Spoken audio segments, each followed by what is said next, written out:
Hey, it's Bob Baker here. Welcome to episode 30. That's right, 30 of The Creative Entrepreneur. And on this one, I interview someone that just like a week or so ago, I discovered on the internet when I was searching for a particular topic and was fascinated with what she was doing, this business that she had built in Austin, Texas.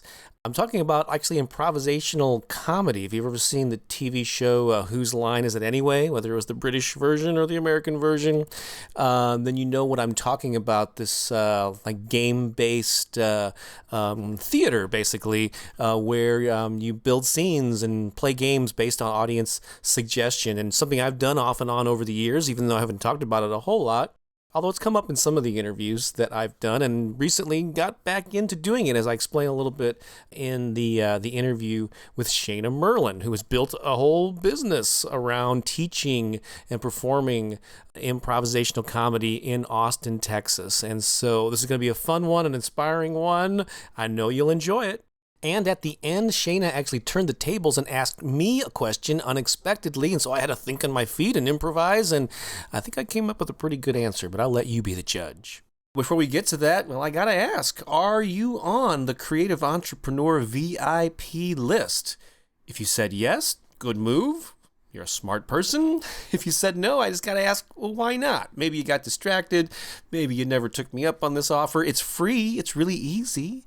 And you get a big free sample of my new book called The DIY Career Manifesto. You'll get emails every time I post a new interview so you don't miss any of them. And I'll also keep you posted on upcoming creative entrepreneur type events and online courses and things that I offer as the months progress ahead. All you need to do is go to DIYcareermanifesto.com. That is DIYcareermanifesto.com, and find a link there that says Creative Entrepreneur VIP list, and sign up. It's real simple. It's real easy, and you're set. Come on, just do it right now while you're thinking about it. Welcome to the Creative Entrepreneur. Bob Baker here, and I am really thrilled with the topic and the person I'm going to be interviewing this week, because check this out. She makes a living running a school dedicated to improvisational comedy. I mean, how cool is that? I'm talking about Shana Merlin. Hi, Shana. How are you? Good. How you doing? I'm doing fantastic, and I know this is going to be a great interview. Not only learning about you and your background and the typical questions that I ask every guest, but this is a subject that's sort of close to my heart. So let me explain this. I actually saved this for when we were recording to tell you this little bit of a background thing. But basically, as a lot of people know who watch this or have been following me for a while, you know, I delve in a lot of different creative things. I've been a musician for 40 years and been publishing books for 20 years on music marketing. I often point out that the paintings on the wall behind me are actually mine, and I've been, Oh, really? I'm a visual artist too. I mix things up. Usually there's a whole bevy of women back there, but I'm doing actually an art show on female icons, and most of those are actually on display now. But another thing that I've done over the years, back in like the 80s and 90s, I actually did some stand-up comedy and formed a couple of improvisational comedy troupes in St. Louis. And so I'm going through a period of my life where some of these things have been put on the back burner for a while, and I'm breathing new life into them. Like the art is something I'm renewing, even though I've been doing it kind of under the radar. So anyway, last week, I believe it was, I started getting these get-togethers and doing these improv workshops and teaching it for the first time. I've been kind of dabbling in that off and on over the last couple of years, and I'm gearing up for a new series of them. And last week I went on YouTube searching for like improv warm-up exercises, and so I came across your I guess you did some series of videos for Expert Village, right? And Yeah. and I'll actually get to you and let you speak here. No. I promise here soon. And then I think just searching Google like for improv classes, just seeing who was doing what, not only in St. Louis but around. And I came across your site, which is Merlin Works, right? Yeah, And Merlin-works.com. I said, wow, this is really, these people look like they really have their act together. It's a great looking website. And suddenly I realized, wait, I recognize that gal. She's the same one who was doing the warm-up exercise videos. And so there she is again. So you basically, Shana, how long have you been running the school? What is it? And then I'll ask you more about what led to that in a second here. But Well, I've been doing improv for about 20 years, and I've been teaching for 10 years. and I've had my school for about 5 years. Wow. And I've had my company for about 10 years, and I have an improv comedy school, and then I also do corporate training and entertainment using improv comedy. So kind of both sides. Because there are people out, I guess, we actually had this conversation before I started recording where, a lot of people, well, I make a living primarily as an author, which is kind of rare, especially a self-published author, although that myth is, there's a lot more people doing that now. But apparently it's the same in improv comedy. People making a living either teaching, performing is kind of rare also, right? Yeah, it's rare, but it's a growing field. Austin is actually hosting the Applied Improv Network conference this year. So there's a whole international industry of it's a growing thing, people are really catching on. So well, good. Well, maybe I'm catching the wave with my interest my renewed interest in it. And so, but there are people that, and even in St. Louis here, there are different little companies or different people that might teach a class here and there, but usually they're doing like something maybe weekly or something. But you got a whole school where you have trainers, and you got almost like every night of the week there's something going on with your company, right? Yeah, we have usually 6 classes running simultaneously. So I have Improv 101 through 601. And I also have, I know you like music and improv, so we have improv singing classes and improv musicals. Oh, that's cool. That's so cool. Which is fun. So we have a live musician and making up songs on the spot. So we have 4 days a week. We have classes at the theater. We have shows monthly and jams monthly, plus all the corporate gigs that kind of happen during the week. And I know that's a term that I started using to describe these things that I'm planning on doing on a more regular basis coming up here in St. Louis is jams. I guess, is that a word that a lot of people use? It, and I guess it references like this. It's almost like because the jamming comes from the music world, right, where musicians just get together, kind of riff. And actually there's a lot of parallels, I think, to like jazz musicians or like improvising with each other. You play a little melody. Oh, I can match that. It's something. I guess it's an appropriate word in that sense, isn't it? Yeah, totally. A lot of people are like, well, improv, how would you teach improv? Oh, yeah. And oftentimes I reference like jazz music. You can't just show up and pick up a trumpet and, you have to learn about your instrument, and we have to learn about how to communicate with the other people, and you learn forms and all those things. And then you jam and improvise together with all those tools. Right. So there's a lot behind the make it up on the spot part. Right. I hear that a lot. How do you rehearse improv? For the uninitiated, I guess that's an obvious question. But yeah, the way I explain it is that there's a structure, there's sort of some initial rules to improv in general, and then each game that you play or whatever has a framework. And once you understand and are comfortable with that framework, then you can insert whatever the audience puts into the framework, and it's a lot easier. But you can't get to that point of a flow, I guess, with it until you've rehearsed it and gone through it many times, right? Another great metaphor is sports. You go play a soccer match or a basketball game. You don't know what the outcome is. You don't know what the plays are going to be, but you practice all the time to get good as a team. So people kind of connect with that idea. Yeah, are you focusing on the fundamentals in baseball? So it's all about the being the funniest person. I don't know. Right. But so let's go back though. About your back, like what led you initially to improv? Do you have like me, a varied creative background? Just a little bit about that. What led you to doing this? And yeah, I always did theater growing up, and then when I was in high school, I'm originally from Atlanta, Georgia, and I saw some guys on stage at Dad's Garage Theater in Atlanta, and they just looked like they're having a lot of fun, and I wanted to have that much fun, so I took a class at the theater, and I sucked. I was really bad at it at first, but I stuck with it, and I really got hooked, because improv, you get to use everything. You get to use your body and your voice and your heart and your mind and your experiences all at once, and you're the writer and the actor and the director and the casting agent. So I kind of got hooked then, and came to Austin, Texas, where I am now, to go to UT, and started performing in some troupes here around town in San Antonio. And when I graduated from UT, I got my first job out of college was helping open this improv theater downtown in Austin called The Hideout. So I helped open that theater and open the improv school there. And then a few years after that, kind of went out on my own and opened my own business. So improv, entrepreneur is not on the list of careers. There's not a major in it, I don't think. Yeah, you don't take an aptitude test for it. It just kind of unfolded Yeah. very happily. Well, that's awesome. And so for the uninitiated, for people that maybe have seen Whose Line Is It Anyway, which I guess is probably the most popular cultural reference to it, or Second City, they've seen a live troupe somewhere at college or whatever, a bar or something. Right. And they and I guess this ties into, actually I'm looking at the homepage of your website where it says have fun, meet people, no pressure. Improv comedy classes are playtime for grown-ups. I mean, I love that. I mean, it's really well, you go right into the benefits and stress it, right on the homepage of your website. So I guess maybe that answers the question I was going to ask is what's the benefit of doing improv for the uninitiated, or what's the draw, to people, to like your students who would come to you?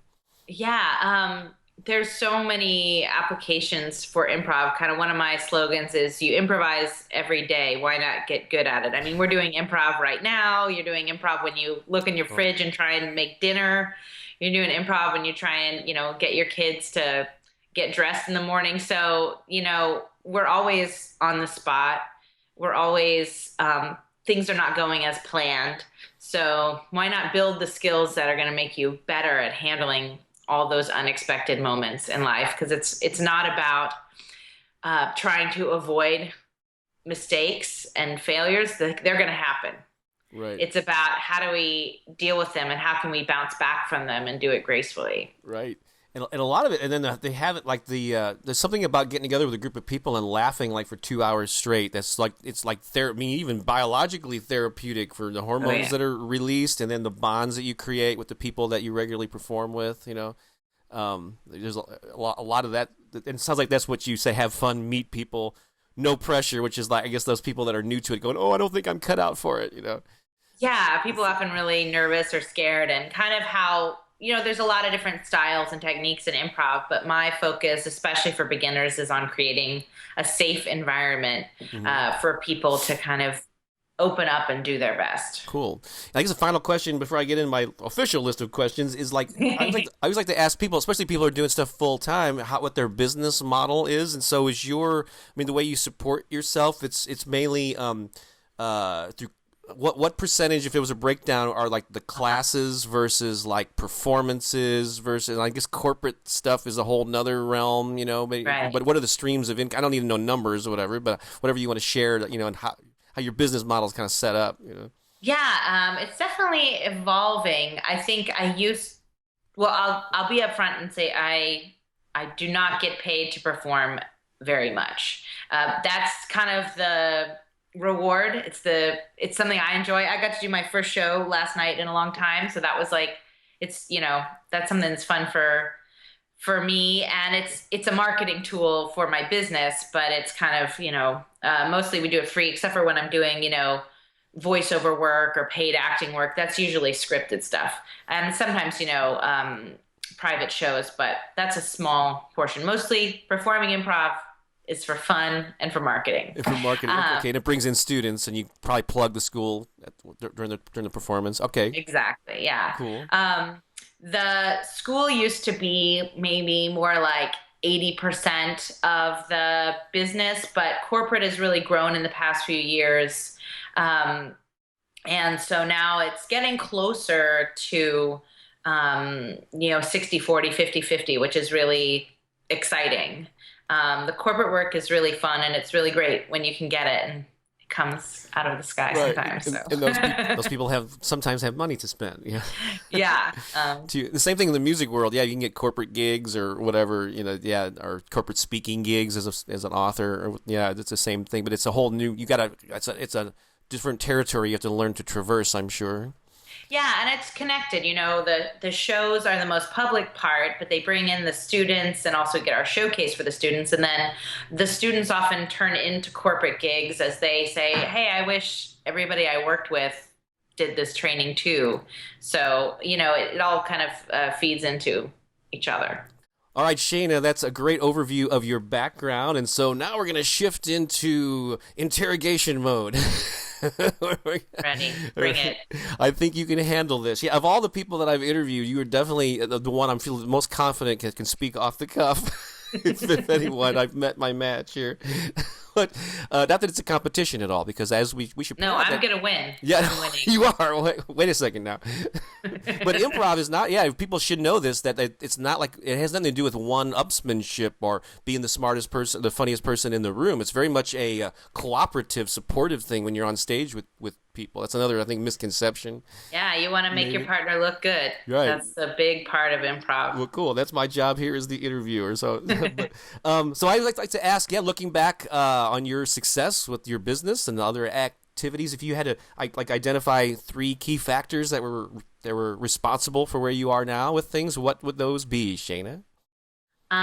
Well, the first one is definitely an improv principle, which is saying yes. Uh, So there's always a phase in the beginning of a business where it feels like a pretend business and you have to act as if it's a real business. And so when people ask me, hey, do you come into businesses and teach people? I say, yeah, I do. And then I figure out how to do that. Or, hey, this is a fun class, but maybe could we do a longer series? Yeah, so I just tried to say yes to whatever customer demands there were and figure it out as I go. And that's often led me in a good direction. So it's a improv principle. That's how we kind of build scenes and stories spontaneously, is by saying yes to each other's ideas. And I think it's also a great way to capitalize on whatever business opportunities present themselves, is just say yes, even when you're afraid, even when you're thinking, I can't do that. No, no, no. Just say yes. right. And by the time the gig comes, you'll be ready. Yeah, you did. Don't wait. Don't get stuck in the how. I think is actually a song that I co-wrote that it was that line is in it. Right. Yeah. You just kind of jump in and figure it out on your way down. So. Yeah, and in improv, the classic line is yes and. So it's where you say yes and then you sort of add something to it, and it's a back and forth. Yeah. But so yes, and I can figure out how to do that. Awesome. Another good advice I got from an improv student of mine who was a business school professor was to grow lean, to build my business in a way that pays for itself as I go. So a lot of startups have these big startup costs that if you don't recoup, you're sunk. And I was always pay as I go, so I could start investing in things once I could afford it. The first version of my website, I built it myself. And then as things got better, I could afford to pay for some marketing and things like that. But I think you can shoot yourself in the foot if you put too much money in up front before your ideas are tested and your customer base has grown. I love that because there was a 10-year period where I actually published a local music newspaper here in St. Louis, and it was my transition between just strictly being a musician to being an author. It was a sort of this middle ground where decade though, where I published a local paper, and I had like an office, a small staff, and at one time I got on a bank loan, and boy, it ended up being a really painful thing. I had to pay that loan off, and it took me forever. And so yeah, ever since then, I designed I work from home. I work lean. I don't spend money on advertising if I can't make it. I totally concur with that, because the typical entrepreneurial thing is the startup with the investors and the big launch and It's like no. So we agree on that. Yeah, and I definitely had a similar transition. I think a lot of creative entrepreneurs, at the beginning, there's a real hustle. You keep your day job. You do, I was always doing things that were arts related and performance related, but some more, I was maybe teaching kids after school, and then maybe I was, doing different gigs, and then I could, as my business grew, I could drop my least favorite gig and other ones until finally I could transition into full-time my business. But it took a while. Baby steps and evolution as opposed to one. So don't quit your day job, I guess is the don't take out a bank loan or have to deal with investors. Right. Well, at least that's from our perspective. It might be different. Yeah. Your mileage may vary, but so cool. I like that. Grow lean. And then there's there a third piece there? I would this advice might not be useful to everybody.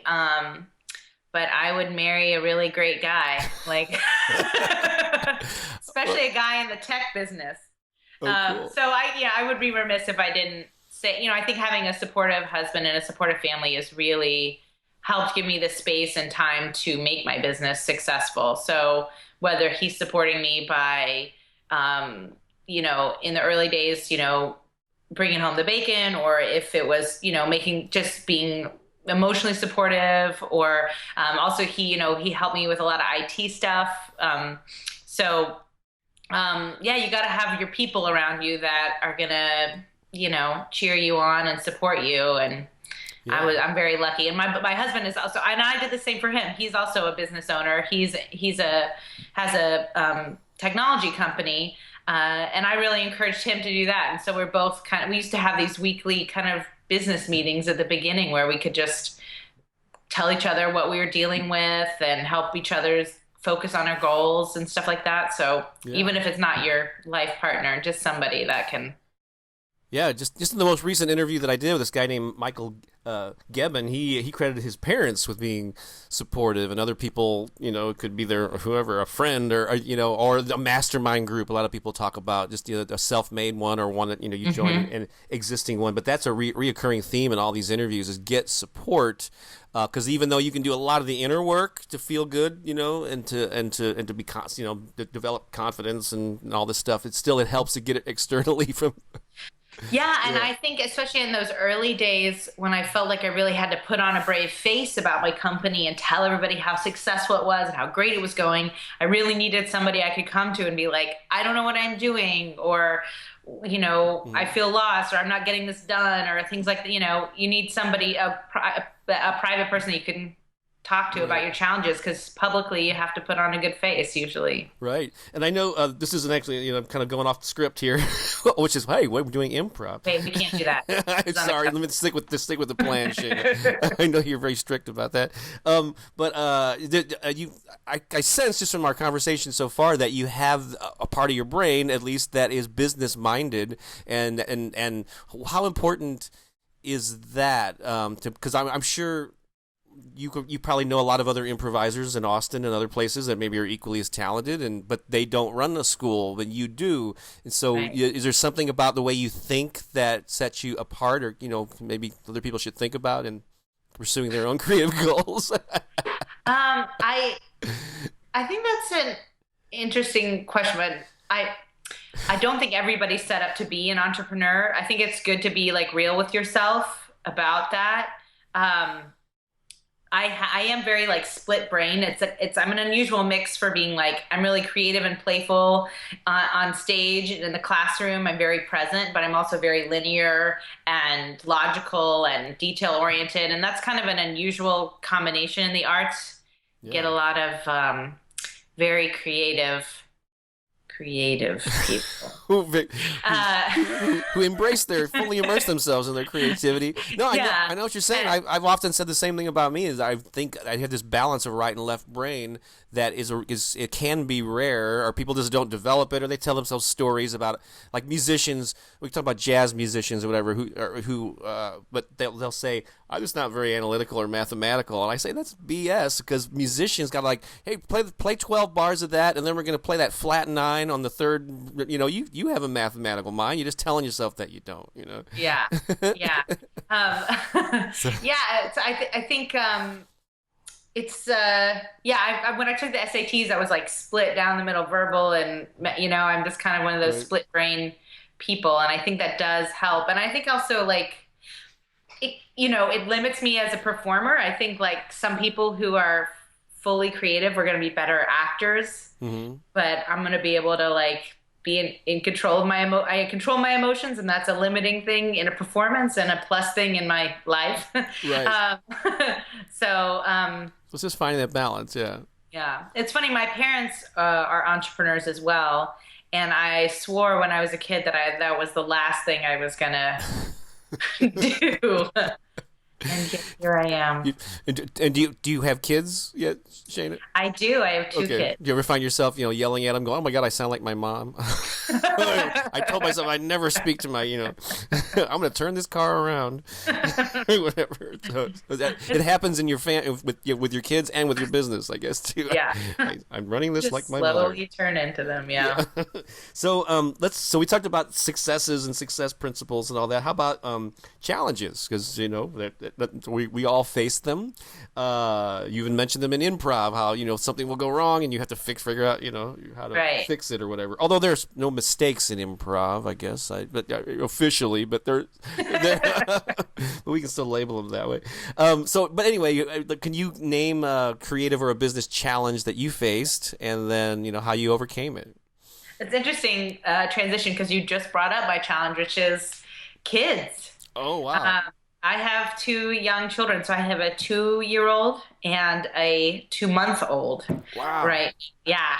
And when it's people mention this, but having children, it can be tough on your career, especially as an entrepreneur. And it was interesting when I was pregnant with my first son.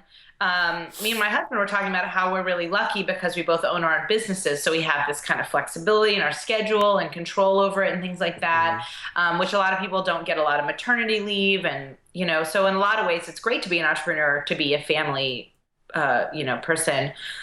But the business has to exist for those benefits to be true. And I found I was really shocked when I started going on maternity leave, how quickly my business declined. I mean, it was fast and it was sharp, even though I had trained people to take over for me and replace me temporarily and things like that. Without me being hands-on, me being present, me being in the community, it was really quickly things were crumbling. And then after I had my son, a few months in, I really found, and I think it's a biological thing, but I think my ambition, my drive was like gone. Yeah, because you're focused on your new baby. Yeah, I was like, I gotta just stay here and take care of this kid. I just didn't think I was gonna, and I really in that first year of my son's life, I really debated shutting my business down. I just kind of thought maybe I'll just let it go. Maybe it's run its course and I'll pick it up, later when I'm out of this phase. And everybody is just like, don't make any big decisions right now. But one of the gifts that gave me was when I really contemplated closing my business is I was able to also contemplate taking it in a new direction. And really changing things. So what happened was one of my business partnerships ended and I moved to a new venue. And then the following year I had my best business year ever. Oh, wow. And I don't think that would have happened if I hadn't shook things up. I would have just kind of kept going where I was and limping along. So it was really scary and hard. And then it was also came out well. And it's interesting because now I'm in the second round of that. So I just had my first show last night back from my maternity leave, and I'm just starting classes this week. And things are a little down right now. Registrations is down, numbers are down, but at least I know this time, I know I can bounce back from it, and I will again. And that's kind of the mantra I would give all new moms is it's temporary.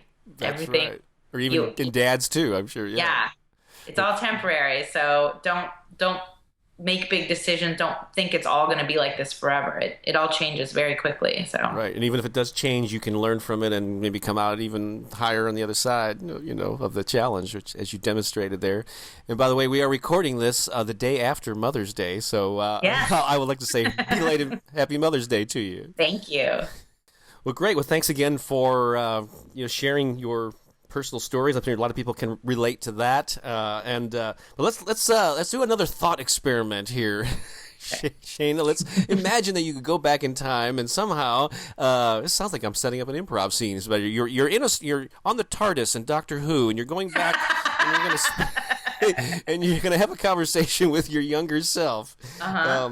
And you're going to give yourself three pieces of advice. One is, Shana, here are the things you should do exactly the same, or something that you should do exactly the same because it worked for you. Here's something that you should completely avoid because you just didn't have the wisdom to know it was a time waster. And number three, what would you add into the mix sooner because you later discovered this good thing, that would have benefited you earlier. So let's do those one at a time. What would be the thing that, what served you well that you would do exactly the same? Well, young Shana, let me just tell you, you're looking really good. You don't need to lose 10 pounds. And my first, what you're doing, what I think young Shana did right is having fun.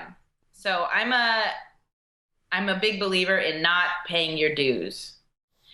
So what that means what does that mean? Not paying your dues. Okay. Yeah, don't pay your dues.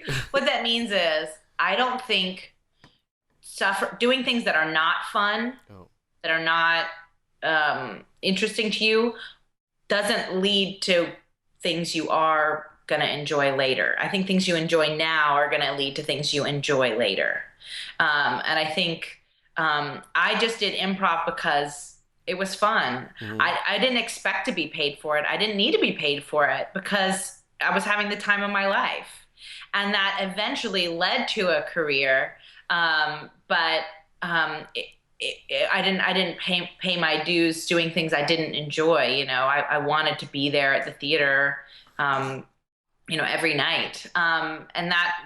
And I think a lot of people can spend a lot of time in a place that's not satisfying for them, thinking it's going to turn. And I think it often doesn't. And you've already invested that time and you're down that road. And so, so it sounds like you're telling people not to buy into that struggling or starving artist, I'm suffering from my art and I got to, sludge through this until I, right. Exactly. And, it doesn't work for everybody, but I still kind of feel that way about my work. Like most of it I would do without the pay. I do think it's important for artists to get paid, and I do get paid for my work. Yeah. But it's like this happy bonus thing that comes. I just feel passionate about my school. I want it to be great. I want it to be excellent. I love improv. I love being in the room and coaching and teaching, and I get to laugh and play all the time. And I feel very blessed and lucky to do that.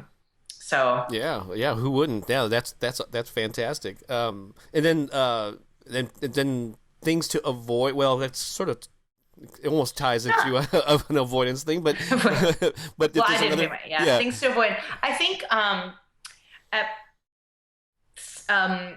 one of the ways that I heard to grow your business is to you need to be able to take yourself out of it. Oh, right. Right, so it can run on its own. And I kind of tried that for a while. And what I found out about my kind of business, which I think is probably common for a creative entrepreneur, is that it really is a personal brand. I can't take myself out of my business and have it succeed. So I think I wasted some time and energy trying to market it, not about me, but about the curriculum or about improv or about the other people on my staff. And as much as I wanted that to be true because I thought it would lighten my workload and make it able to grow as a business, I found it unsuccessful. I think I need to be at the heart of my brand. Right. Oh, I totally, like, there's a book that's well known. Is it Michael Gerber has that, like, the E-Myth or whatever? I think that book is about this whole thing about setting up systems so you can work on your business instead of, there's a lot of people that preach this whole thing, and I know what you're talking about. And then there's also a lot of people that market, I've kind of been teaching marketing for a long time. There's a lot of people who start a business and you go to it, they'll say, Acme Accounting Firm, we here are dedicated to your, it's like, who is this we? What is this? Like, they're promoting the entity instead of, there's no person connected with it. And it seems like but now your company's called Merlin Works, which is your last name, right? Right. And so you put yourself more in the focus of being upfront, right? Yeah, and I was really I was fighting like that whole wizard thing for a long time because, of course I grew up with this name Merlin and I was really, I was over it. But when I started to embrace it, people loved it. they wanted it to be me and they wanted, like, so now my improv troupe, all my faculty in my school, we perform together as the known wizards. Oh, that's where that Um, comes from. I didn't make yeah, that connection. Okay. yeah. And just, and I did a whole photo shoot. It's funny, I rented wizard costumes and we did a photo shoot with it. And I went to the costume shop to pick up the rental and I said, yeah, I'm here to pick up a wizard robe. And they said, name? I said, Merlin. And Like, you're kidding me. Stop pulling my leg. Really, what's your name? I can't fight it anymore, And I think embracing my identity and my brand really helped. Yeah, cool. I mean, I totally am into personal branding, and in fact, I mean, yeah, at first I felt uncomfortable doing it, but everything I put out, like my website, my music marketing website, for instance, is not just called thebuzzfactor.com. It says Bob Baker's thebuzzfactor.com. It's like I want to, and I have a kind of a common name to begin with, but I want to attach it with the subject I want to be known for, and yeah, it's nobody else could just step in and start doing what I do and writing the way that I do. And so, yeah, I think you're right. Creative fields, it's probably more of a personal brand where you cannot do that. So that's and you're the first person I think that's mentioned that in this whole interview series. So that's awesome. So what would you add into the mix later? Something good that you just didn't know, until years later, whatever that. I think this is somewhat connected, which is, in my early days of being a creative entrepreneur, I really felt like I needed to project confidence and knowledgeability because I felt insecure about those things. And I was young, I was female, and I was in a male-dominated field, and so I really felt like I really had to put a strong face on things. And as I've kind of matured as an entrepreneur, I found that this is also a kind of an improv lesson, is that when I show my vulnerabilities, people connect with it more. They think it reads as more honest, real, and it actually makes me look stronger because I'm strong enough to show those things. And my big marketing tool that I've used since the beginning is I write a newsletter. And I used to kind of write a newsletter about, here's this improv principle and here's how it works and here's how you can use it. Go for it. And it was really kind of preachy or pompous or something. And now I talk about, here's what I'm struggling with, and here's a mistake I made, and here's an improv principle that I've learned, and how maybe, you could use it too. And I found that people really respond to that better. So it's one of our basic improv principles. We were talking about mistakes. Instead of trying to hide your vulnerabilities and mistakes, we want to be brave and expose them and find what's on the other side. Maybe exploit them even. Yeah.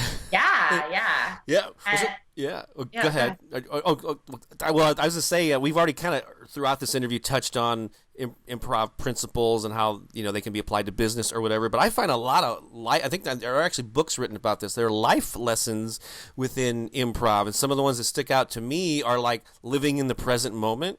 We all say, we always we're worrying about the past or the future or whatever, and there's a whole movement around living more in the present. But when you're on stage doing improv, you cannot be thinking about something else or what you're going to say. You got to be listening in the moment and then responding. Right? That's a big one. Another one is accepting what is given to you and not denying it, not resisting it. That's another big life lesson too. I mean, would you agree? It's interesting. We've been doing a lot of sales training this year, doing improv, because people are moving from this, here's my script, here are the selling points, and I'm going to pitch them to you. People don't like to be sold anymore, and they don't like that inauthentic feeling. They can just sense it from a mile away. We can tell when people are being genuine and when they're not.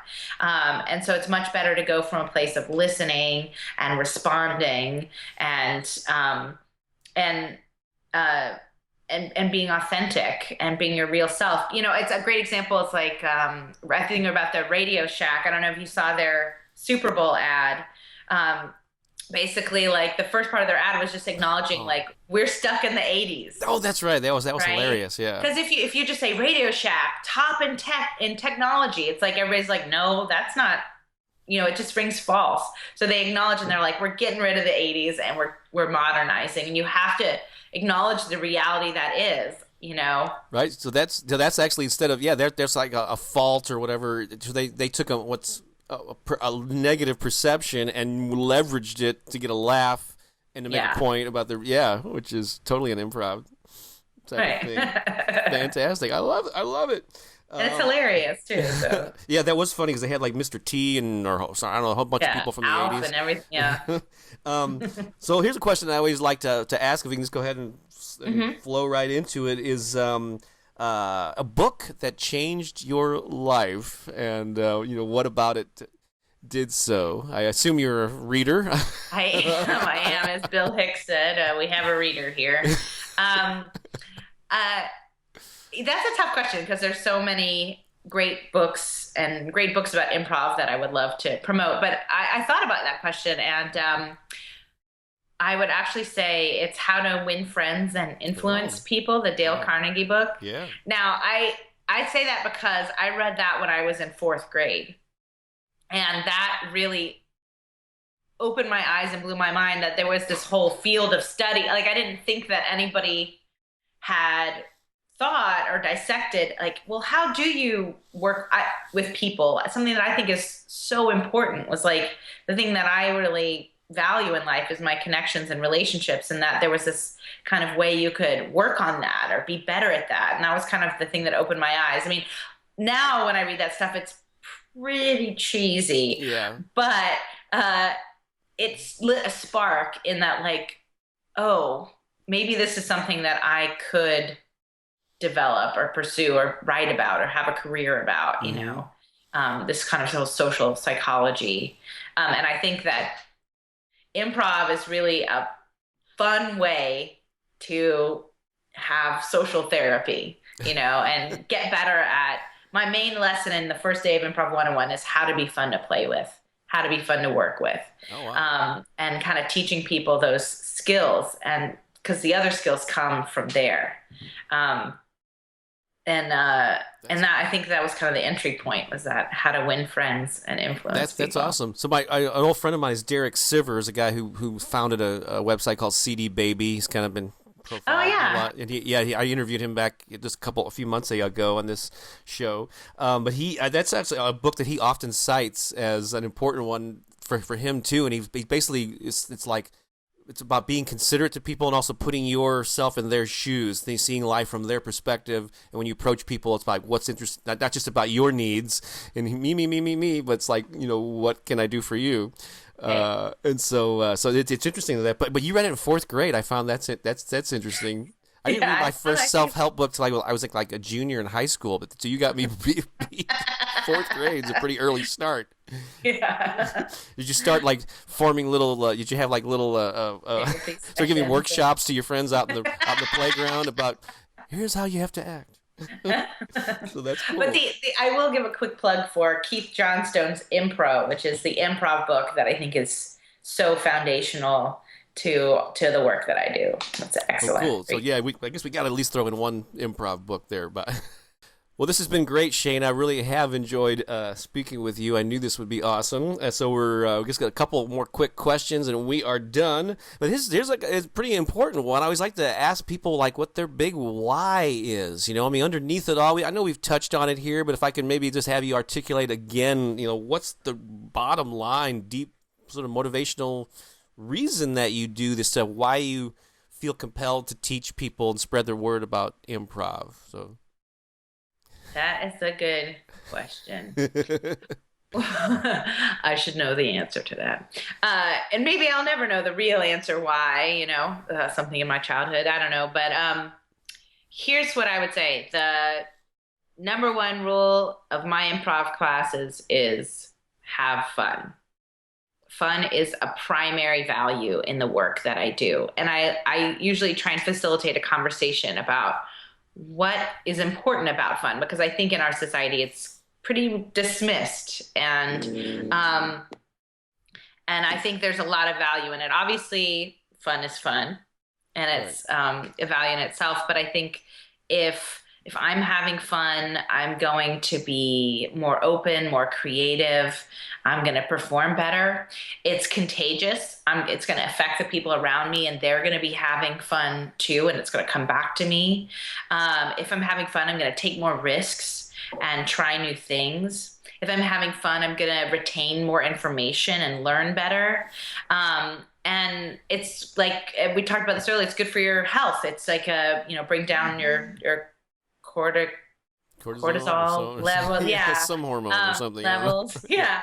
And I know improvisers that have been playing for 30, 40 years, and they look and sound amazing. They're so alive. Right. And all of those things, I want those things for myself, and I want those things for the people that I come into contact with. So even though I do it for the fun, it's not a frivolous kind of fun. That's what I was just thinking. A lot of people think of fun as as a frivolous activity, but it's like, to me, that's a high value in my life too. Is to hang out. I mean, laughing with friends. Sitting around.